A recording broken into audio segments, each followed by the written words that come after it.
Olá, bom dia amigos e amigas aqui do canal Dica de hoje, vídeo de sábado, dia que a gente fala um pouco mais sobre macroeconomia. E eu hoje vou repetir um vídeo que eu fiz há umas 2, 3 semanas atrás. Lá atrás eu acabei falando do mercado de frigoríficos. Hoje eu quero aproveitar para falar com vocês sobre o setor de siderurgia, tá? E por que eu quero falar sobre o setor de siderurgia? Porque ele foi o setor que mais cresceu. As ações da bolsa que mais cresceram em 2020 no início de 2021 vieram exatamente desse setor. Então a gente vai falar um pouquinho mais sobre ele e vamos dar uma olhada nos números também. Vamos entender por que essas ações agora estão andando de lado. O que será que está acontecendo no setor para que essas empresas estejam andando de lado. Então curtam já o vídeo, se inscrevam no canal e logo depois da vinheta a gente já começa.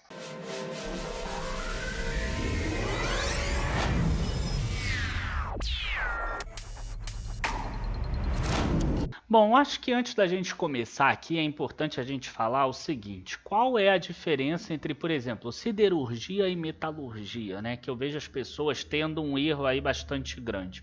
A metalurgia, ela trabalha com qualquer tipo de metal, tanto que o nome é metalurgia. A siderurgia, ela já é uma especialidade da metalurgia, quer dizer, é uma metalurgia especializada. Ela produz ferro e aço. E por que é tão importante separar esse setor, né, a siderurgia de forma separada? Porque é um setor que é muito grande. Tá? A gente tem aí os dois principais polos de geração de empregos no Brasil, ele vem exatamente da cadeia de todo o setor automotivo e do setor de construção civil. E são dois setores que usam intensivamente os produtos de ferro e de aço. Né? Então você vai usar muito ferro e aço na construção civil e você vai usar muito ferro e aço na indústria automotiva. Então por isso que essas empresas de siderurgia elas acabam sendo bastante grandes. As empresas de siderurgia elas acabam sendo muito importantes também em países que tenham um crescimento acelerado. Por exemplo, igual a China, como a gente vai ver aqui. Inclusive a gente vai ver dados aqui que eu tirei aqui do Instituto Aço Brasil. A gente vai dar uma olhada ainda nessas estatísticas. Mas antes disso eu quero ensinar para vocês mais uma coisinha que tem a ver com a cadeia de valor, com a cadeia de geração de valor. A matéria-prima do ferro e do aço é o minério de ferro. E aí a gente tem a Vale como grande produtora de minério de ferro, só que a maior parte da produção da Vale é exportada e acaba indo principalmente para a Ásia, para a China, mas a gente tem as siderúrgicas brasileiras, né, CSN, Usiminas e Gerdau, elas possuem mineradoras próprias. A CSN, por exemplo, ela produz mais mineradora, tanto que ela abriu capital agora da CSN Mineração. É uma empresa que tem praticamente tudo, ou até tudo, de matéria-prima vindo do minério de ferro para a produção do aço. Já a Gerdau é o outro extremo. Até uns 2 anos atrás, 73% da matéria-prima dela não era minério de ferro, era sucata de ferro. Então é um processo um pouco diferente. A Gerdau tem algumas minas, mas não é o principal produto base para isso. Então, às vezes, você tem diferenciações de preço ou diferenciações de expectativas, mesmo as duas empresas sendo siderúrgicas, porque o preço do minério de ferro pode estar em alta ou em baixa e o preço da sucata de ferro pode estar um pouco diferente. Bom, vamos agora passar aqui para os números, né? Vamos dar uma olhada aqui, por exemplo, a Gerdau, se a gente pegar ali da mínima do Covid, ó, aqui abril, até o preço de hoje, ó, a gente tem uma alta de 220%. Tá? Na máxima aqui, ela bateu 300% praticamente nesse período. Então a gente está falando em menos de um ano, né, de uma alta de 220%. Se a gente passar aqui para Usiminas, voltar ali para o período pré-Covid, né, pré-Covid não, logo depois do Covid ter dado, né, aquela queda forte, a gente tem aqui 376% na Uzi Minas, tendo chegado no máximo aqui a incríveis 540%, 550%. E a CSN é que foi a empresa que mais cresceu no ano passado do índice Bovespa. Né? Então ela saiu daqui de baixo, ó, de um valor e bateu aqui já uma alta de 620%, tendo batido aqui na máxima 850%, 860%. Muitas pessoas elas buscam uma vida inteira uma alta de 800% em um ano e elas não encontram, e aqui a gente viu exatamente na CSN, por exemplo. Por quê? Porque a gente teve uma alta muito grande do minério de ferro que jogou para cima o resultado da CSN mineradora, que hoje é 65, 66% do EBITDA. Até a Patrícia fez um podcast lá no nosso Spotify falando sobre essa questão do minério de ferro e mostrando, né, quanto que a CSN mineração é importante no EBITDA da CSN total. E agora a gente viu, né, que a Gerdau acabou subindo muito menos. Nesse momento agora a gente está tendo uma queda do preço do minério de ferro. Ainda é uma queda baixa, ainda é um preço que dá muita geração de caixa, mas a gente tende a ver um inverso nesse momento agora, a Gerdau sendo menos afetada por causa da queda do minério de ferro também. Bom, eu quis contextualizar isso, acho que vale a pena a gente mostrar o Ibovespa também, porque a gente falou de altas aí de 200, de 500 e de 600%, e no mesmo período o Ibovespa também subiu bastante, né? Ele subiu aqui, ó, 71%, 70%, que não é algo de se queixar, e na máxima aqui subiu 88%, né? Ou até um pouco mais, talvez, né? Se a gente pegar daqui de baixo, né? Ó, chegou a 118% aqui, nesse período 99%, se a gente pegar aqui lá debaixo do pavio dos 61 mil pontos, por exemplo. Então, esses são os dados, essa é a diferença do setor que mais subiu. Agora, vamos dar uma olhada nos números que a gente pegou lá do Instituto Aço Brasil.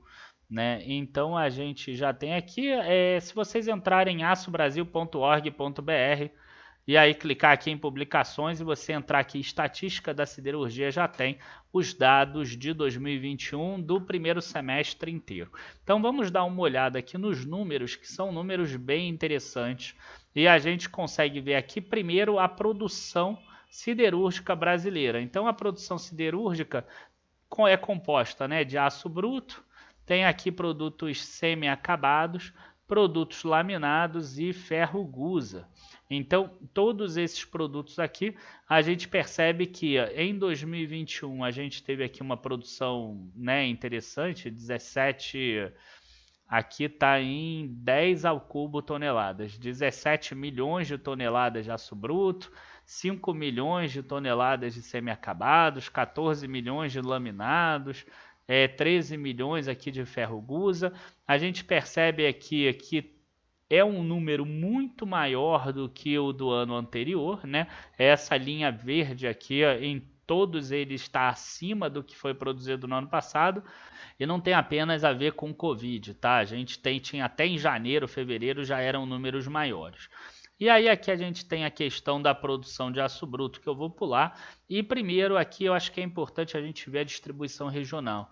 Distribuição regional a gente vê que ela está praticamente toda no Sudeste, né? O Sudeste aqui é responsável por 88%, Minas Gerais, Rio de Janeiro, Espírito Santo para ferro gusa.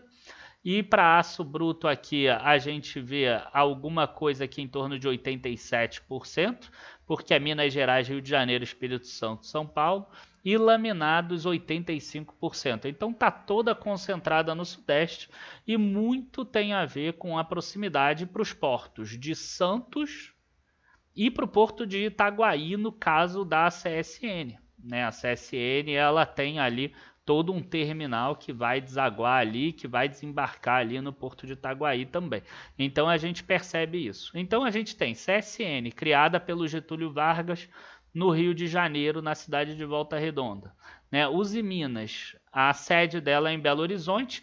Claro que ela tem fábricas, né, tem indústrias, tem usinas em Minas Gerais e em São Paulo, mas a gente tem aqui uma concentração em Minas Gerais. E a Gerdau, ela é de São Paulo, mas ela tem as principais indústrias dela, estão ali em Congonhas e em Ouro Branco, em Minas Gerais. Tá? Então a gente tem esses dois estados aqui, Minas Gerais e Rio de Janeiro, como os principais para a indústria siderúrgica.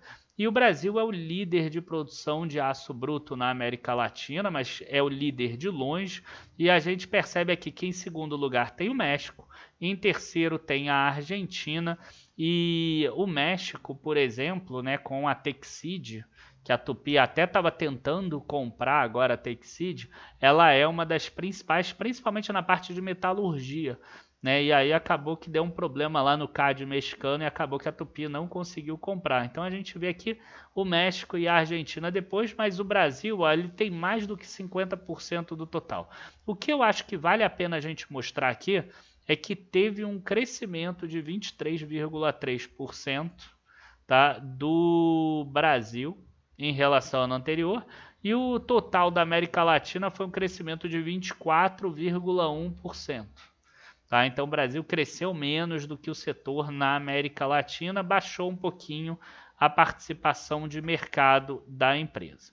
Agora, quando a gente pega a produção mundial do aço bruto, olha só como o Brasil muda de figura, né? O Brasil ele passa para primeiro, segundo, terceiro, quarto, quinto, sexto, sétimo, oitavo, nono lugar, com aqueles 17 milhões de toneladas. Em primeiro lugar é a China, com 560 milhões. Sim, é impressionante.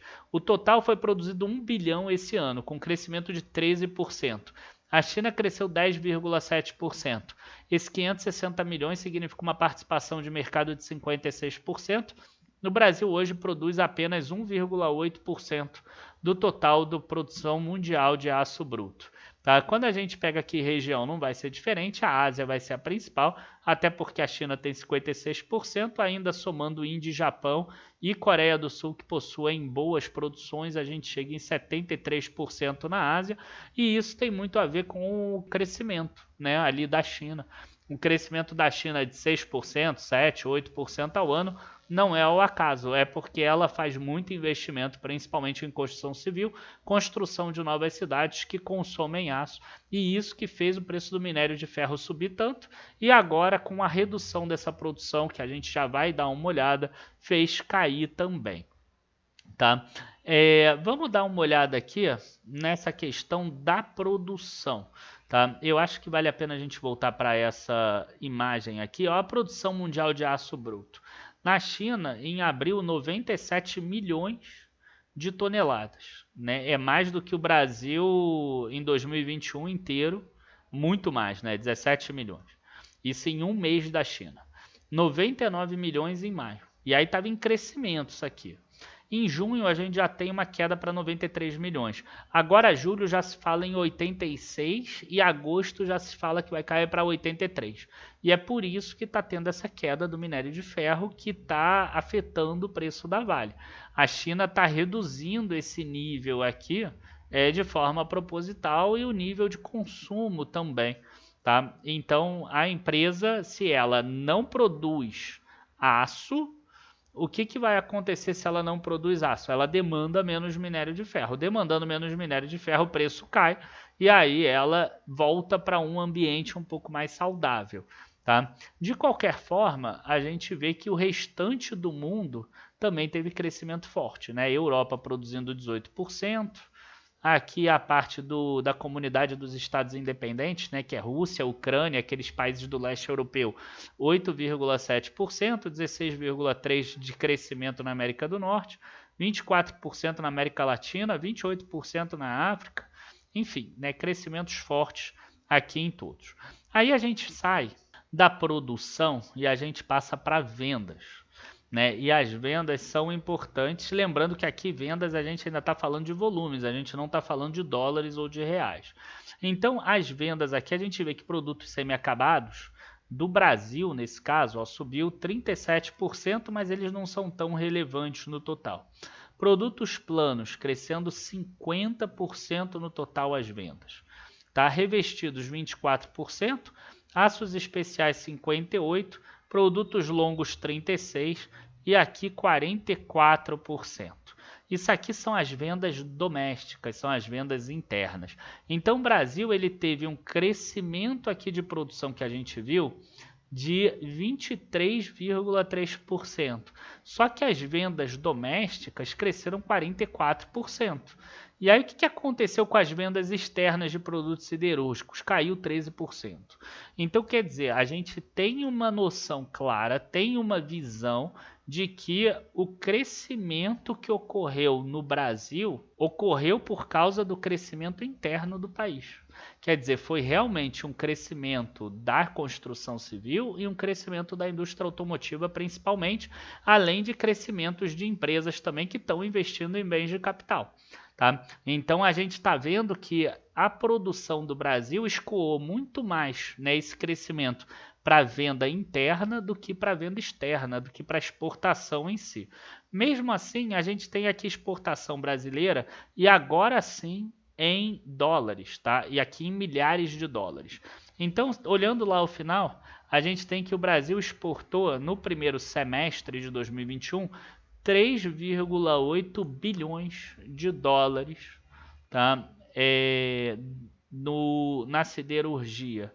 Esse valor é o total aqui de 5 bilhões 186 milhões de toneladas. Não, desculpa, de 5 milhões 186 mil toneladas aqui, tá? Então, esse aqui é o total. Então, olha só, o Brasil ele teve uma exportação 13,7% menor, mas aumentou o valor 28,3%.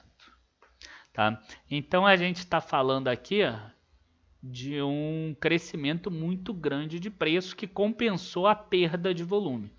Então, pensa bem agora, né? O preço do ferro, do aço, subiu absurdamente, deve ter subido aí em torno de 41%, porque se o volume caiu 13%, mesmo assim a receita, né, a exportação subiu 28,3%, a gente está falando aí de um crescimento provavelmente aí acima dos 40% no preço. Agora você imagina a venda doméstica que já tinha subido 44% com mais esse aumento de 41%, né? E aí a gente chega num número que é muito alto, que a gente ainda vai ver mais para frente, que eu vou procurar aqui, eu não vou mudar aqui a ordem não, mas vocês vão ver que é um aumento superior a 140% e que foi o que trouxe aquele resultado ali, né? Esse é o resultado, por exemplo, que cresceu a Gerdau, 140 e poucos por cento, 200%. Tá? As outras, a Usiminas e a CSN, que ainda tem uma veia grande de mineração, muito mais, 500, 600%, porque aí ainda conseguiram andar bem por causa do crescimento do minério de ferro em si, né? E aí a gente tem aqui algumas questões, né? Destino das exportações brasileiras, né? E aí chama atenção aqui que, como a China produz muito, o destino das exportações brasileiras não é tão grande, ó, total 36 milhões de dólares, né? Ah, não, 36 milhões de toneladas aqui. Aqui está em toneladas. Qual é o país que mais o Brasil exporta? Estados Unidos. 3 milhões 196 mil toneladas. Isso é muito maior. Enfim, né? São 60% aí do total que o Brasil exporta. Agora, a importação brasileira de produtos siderúrgicos, que o Brasil importa também. Então você vê, o Brasil exporta 5 milhões de toneladas e ele importa 2,2 milhões de toneladas. Qual o país principal que o Brasil importa, né? Aqui a gente vai ver para cá. A origem das importações brasileiras, a gente vai ver que é basicamente aqui, ó, China, 914 milhões. Né? É bem dividido aqui. A gente vai ter aqui 1 milhão e 84 mil vindo de diversos países da Europa e mais 554 milhões, 1 bilhão 84 milhões, aqui 554 milhões vindo da Rússia. Tá? Então, esses são números que são importantes.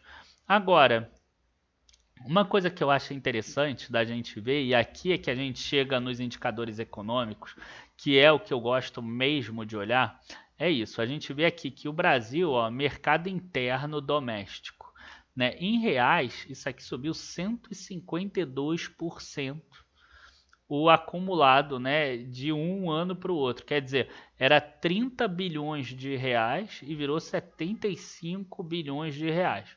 6,2 bilhões de dólares virou 14 bilhões de dólares. São 125,5% de crescimento em dólar, porque você aumentou o preço e aumentou o volume. É aquela elasticidade que todo mundo gostaria de ter. Você cresce o volume e você cresce o preço. É o melhor dos mundos. Agora, tem que tomar cuidado porque as empresas, se ficarem muito tempo nesse período, elas lucram tanto, elas ganham tanto dinheiro, que elas costumam investir em negócios ruins. tá? Já o mercado externo aqui, a gente vê que subiu 43% e 56% em reais, houve uma desvalorização cambial aqui. Tá? Aqui a gente tem questão dos impostos também. Os impostos acabaram subindo 151% em reais e 123% em dólar, muito em linha aqui com o crescimento interno do Brasil, tá? E ali você tem alguma coisa de estatística de pessoal também. Então a gente vê aqui o número de colaboradores, a estatística de pessoal, a gente vê aqui 112 mil colaboradores, quer dizer, ela emprega bastante, até que emprega, mas o principal não é o que ela emprega diretamente, mas o que ela acaba empregando indiretamente.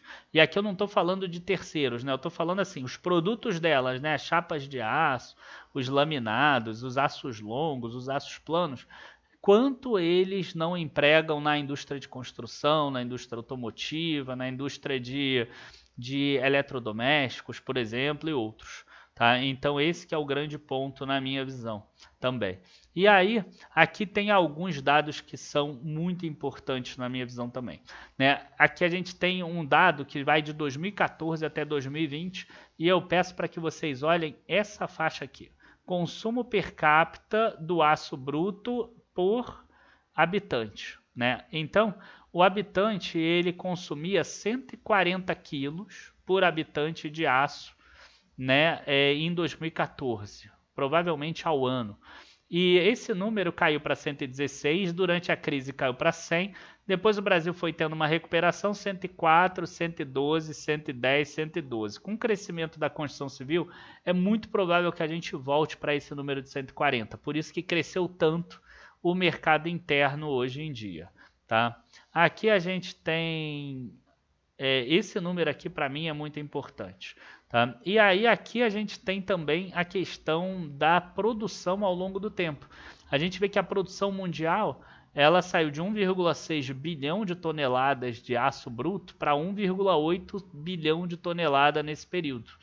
Enquanto isso, né, a produção do Brasil aqui, ó, saiu de 34 para 31. Tá vendo? O Brasil acabou diminuindo nesse período, porque a economia interna do Brasil diminuiu nesse período. Né?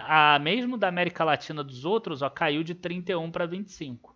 A China, por exemplo, aumentou de 822 para 1 bilhão e 65 milhões.